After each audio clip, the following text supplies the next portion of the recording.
اور اس کی تاکید کی گئی تھی۔ ساتھ ساتھ میں چونکہ ربیع الاول کا مہینہ ہے، آپ صلی اللہ علیہ وسلم کی میلاد کا مہینہ ہے، ولادت کا مہینہ ہے، اس لیے بتلایا گیا تھا کہ آپ رحمت للعالمین ہیں، جیسے اللہ رب العالمین ہیں، اور آپ صلی اللہ علیہ وسلم نے کے آنے کے بعد اب دنیا میں کوئی نبی آنے والا نہیں ہے، خاتم النبیین ہے، اور تمام رحمت کے دروازے آپ صلی اللہ علیہ وسلم نے کھول دیے ہیں، اور خود اللہ بھی آپ پر رحم نازل فرماتا ہے۔ فرشتوں کو بھی حکم ہے کہ آپ کے لیے رحمت کی دعا کرو، اور ساتھ ساتھ میں ہم بندوں کو بھی یہ حکم ہے کہ جب جب بھی محمد یا احمد کا نام آئے تو درود شریف پڑھا کریں۔ اب ان میں سے چند رحمت والی بابتوں کو سیکھنے کی، سمجھنے کی، سوچنے کی ضرورت ہے۔ یہ آپ کو کہتا چلوں کہ یہ 10-20 سال سے جو سوشل میڈیا، موبائل سب کے ہاتھوں میں ہے، بچے سے لے کر بوڑھے تک، اور اس میں اتنا سارا مواد آتا ہے نفرتوں والا، شیطانیت والا، عریانیت والا۔ عریانیت سمجھتے ہو؟ ننگا پن۔ یہ سارا مواد سن کر، دیکھ کر ہم سب کے دماغ، برین پر اثر ہوتا ہے۔ دوسرا ایک اثر یہ ہوتا ہے کہ ہم بازار کے کھانے کھاتے ہیں، بچوں کو کھلاتے ہیں، چاکلیٹ، ٹافیاں، گول گپے، پانی پوری۔ گول گپے کا دوسرا نام ہے پانی پوری۔ یہ ہم بازاری لوگوں سے کھاتے ہیں اور بچوں کو شوق دلاتے ہیں، پھر اس کا ویسن ہم کو بڑھ جاتا ہے، بچوں کو خاص طور پر۔ کل ایک واقعہ اسی سوشل میڈیا پر آیا، سچا واقعہ، یو پی کے کوئی مولانا نے بھیجا، اور وہ میسیج اب وائرل ہو رہا ہے کہ ایک 8-10 سالہ بچی کو پانی پوری کھانے کی عادت ہو گئی۔ 3-4 مہینے اس نے پانی پوری کھائی، اب اس سے رہا نہیں گیا، بس سب کو کہنے لگی مجھے وہ فلاں جگہ لے جاؤ اور پانی پوری، فلاں جگہ کی پانی پوری بہت اچھی ہوتی ہے۔ آخرکار وہ پاگل جیسی ہو گئی، تو اس کو دواخانے میں داخل کیا گیا۔ عملیات والے آئے کہ اس کو کچھ آسیب لگا ہے، وہ ایسی حرکتیں کرنے لگی۔ اب کوئی ایک اچھے عالم جس نے یہ میسیج بھیجا ہے، جو اس کے حقیقی چچا ہوتے ہیں، انہوں نے کہا مجھے بچی کو دکھلاؤ۔ وہ بچی کو دیکھنے کے لیے گئے اور ڈاکٹروں سے اجازت لی، اس کو سنکلوں سے باندھا گیا تھا، کیونکہ وہ دوڑتی رہتی تھی گھر میں اور باہر نکل جاتی تھی، تو اس کو سنکلوں سے باندھا گیا تھا۔ اس کو چھڑوایا مولانا نے، اور کہا کہ میں اس کو صرف اسی دواخانے کے اوپر لے جاتا ہوں اور اس سے پوچھتا ہوں کہ اس کو چاہیے کیا۔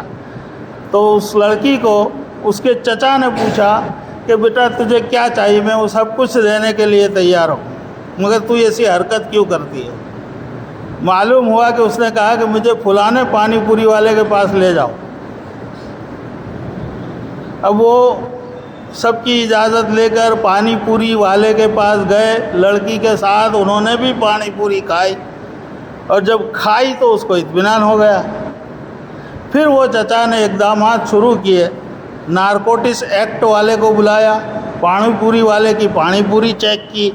معلوم ہوا کہ اس نے تھوڑا اندر ایک ڈرگز آتی ہے ہیروئن، آپ سب نے نام سنا ہوگا، وہ تھوڑا اندر دیتا تھا، دھیرا ڈوز، اور وہ بچی کو چڑھ گئی۔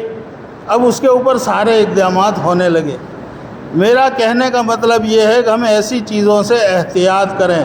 کوئی بچوں کو بھی اگر کوئی خاص خوراک جو باہر کی ہے، پوڑی کے وغیرہ، ٹافیاں، چاکلیٹ، اس میں بہت کچھ آتا ہے، ہمیں معلوم بھی نہیں ہوتا، اور ہم سب کو اس کے گریڈینٹ پڑھنے کی عادت بھی نہیں ہے، کیونکہ ہر جو پیکج فوڈ ہوتا ہے اس پر گریڈینٹ لکھے ہوئے ہوتے ہیں، لیکن اس کو ہم کو پڑھنے کی عادت نہیں ہے، نہ ہم کو فرصت ہے، اور بچے اس کے عادی ہو جاتے ہیں۔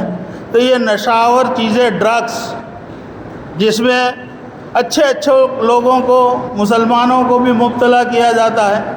ایک واقعہ تو مشہور ہے شاہ رخ خان کے بیٹے کا، کچھ نہ ہو تو ڈرگس کے اندر پھنسا دیا کرو۔ تو یہ سارے حکمران جو ظالم ہوئے ہیں، لیکن ہر چیز کا علاج اللہ کے نبی صلی اللہ علیہ وسلم نے ہمیں بتایا۔